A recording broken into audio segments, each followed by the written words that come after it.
Bom, já estive aqui hoje, já cumprimentei os colegas, já cumprimentei a mesa, já cumprimentei os funcionários da casa e aqueles que nos assistem pela TV Assembleia. Quando a Polícia Federal dava o nome às operações, todos nós achávamos criativos esses nomes e curiosos, né? Como eles conseguiam criar nomes tão criativos. Agora, espantosos foram os nomes mesmos, né, os codinomes criados pela Odebrecht para os políticos, né? Um mais curioso, mais engraçado do que outro, né? Aqui, dos políticos aqui do Espírito Santo, alguns bastante curiosos, mas do chefe de Estado, eu achei mais curioso o deputado da Vitória, porque aqui no Espírito Santo sempre foi chamado de imperador, né? Achei humilhante por parte da Odebrecht chamá-lo de baianinho. Imagina uma coisa assim, né? Aquele que é conhecido no estado inteiro como imperador, ali tratado apenas como baianinho, nem como baiano, pelo menos, né? Que os baianos merecem todo o respeito e tal, mas baianinho diminui demais um sujeito. Então, nesse ponto eu discordei da Odebrecht, eu achei que deveria ter um pouquinho mais de respeito, afinal de contas tratava-se ali de um cliente. Mas observações amenas à parte, eu volto à questão das relações entre as empresas e o poder público. Eu disse na fase das comunicações aqui que a população como um todo, ela deveria aproveitar esse momento para entender melhor como a política funciona, como são as relações e, sobretudo, entender que nós, por enquanto, só estamos vendo a ponta do iceberg. Que o problema no país envolvendo o público e o privado, entre prefeituras e empresas, governos estaduais e empresas, parlamentares e empresas, governo federal e empresas, é muito maior do que isso. Como eu disse anteriormente, vamos lembrar só um fato aqui no Espírito Santo, há um ano e pouco atrás, a famigerada compra dos repelentes por parte da Secretaria de Saúde do Estado. E como são feitas as compras de equipamento para os hospitais, de remédio, na questão da educação, como é feito o contrato com as merendas, isso não só aqui no Espírito Santo, mas nos outros estados e entre as prefeituras e empresas também. Nós precisamos agora, mais do que nunca, ficar de olho nisso e cruzar dados o tempo inteiro e ver como essa relação se dá. E assim, nós vivemos agora assim, num aprimoramento dessa questão de trocas nesse mundo obscuro tão grande, e é a troca também que não existe só entre as empresas e o setor público, porque isso não ocorreria se as assembleias legislativas, se o Congresso Nacional funcionasse direito, se o Tribunal de Contas funcionasse direito, se o Ministério Público funcionasse direito, se os tribunais de justiça funcionassem bem. Isso não ocorreria, obviamente. Essas coisas só ocorrem porque os poderes se locupletam muitas vezes, e porque muitas vezes ali são favorecidos ou se autofavorecem ou trocam o tempo inteiro. Assim, por exemplo, quando o Congresso Nacional vota um projeto do governo federal, é porque acreditam naquele projeto ou porque estão recebendo cargos ali, emendas e não sei mais o quê. Quando as assembleias legislativas votam e apoiam determinado governo, é por acreditar, por ser ideologicamente compatível com aquilo que pensam, ou porque estão recebendo de volta trocas, né? Seja emenda, seja cargo, seja lá mais o quê.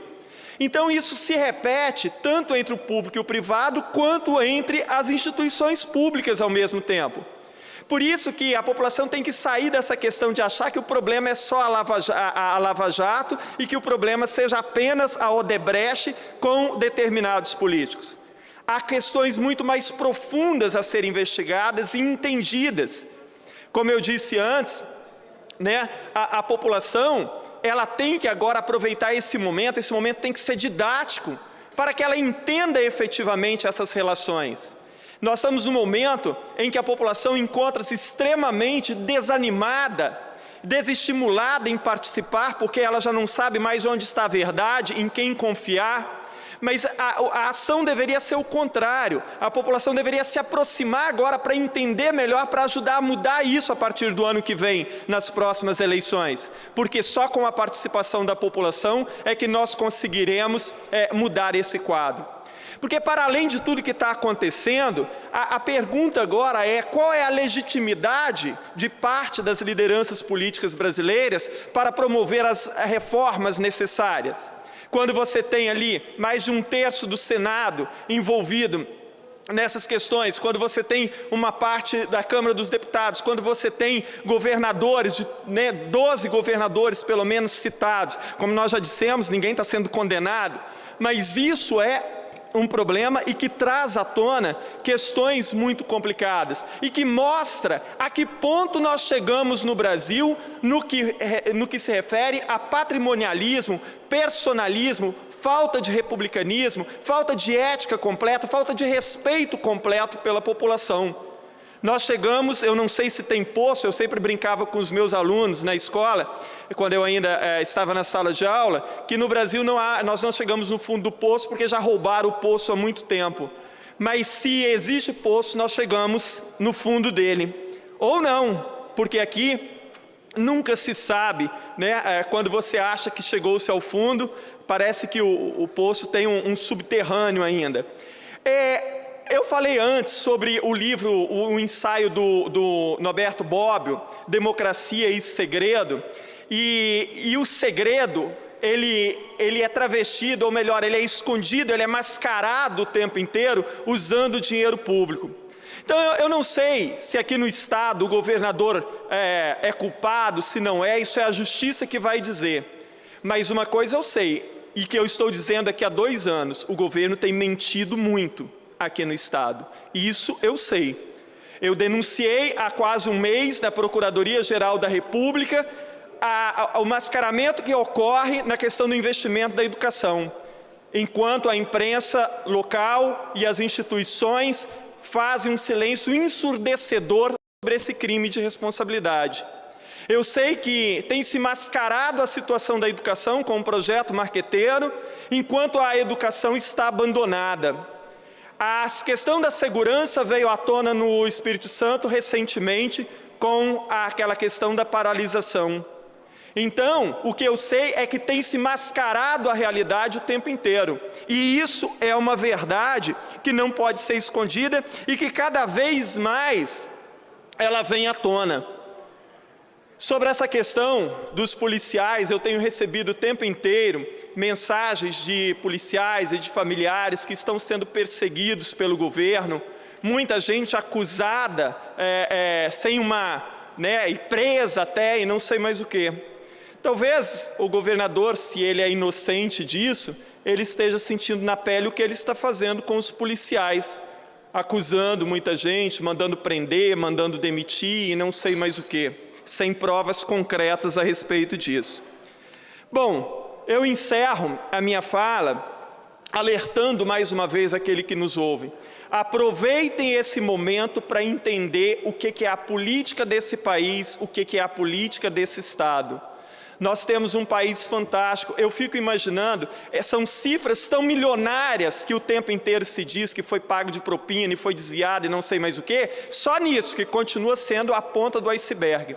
Agora, imagine você que nos ouve, pense o seguinte: os contratos que são feitos entre prefeituras, estados, governo federal, em relação a tudo, o superfaturamento, a propina e não sei mais o quê. Converse com empresários sérios que às vezes querem participar de uma licitação, que eles vão falar sobre licitação.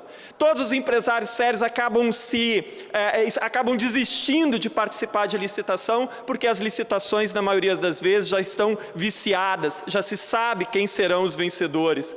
Então, ao contrário de desanimar com esse quadro, que é realmente desanimador, faça o contrário disso. Tente entender efetivamente o que está acontecendo e como as coisas funcionam, para que você possa participar efetivamente dessas mudanças que são muito necessárias. Sem a participação da população, nós não conseguiremos mudar absolutamente nada.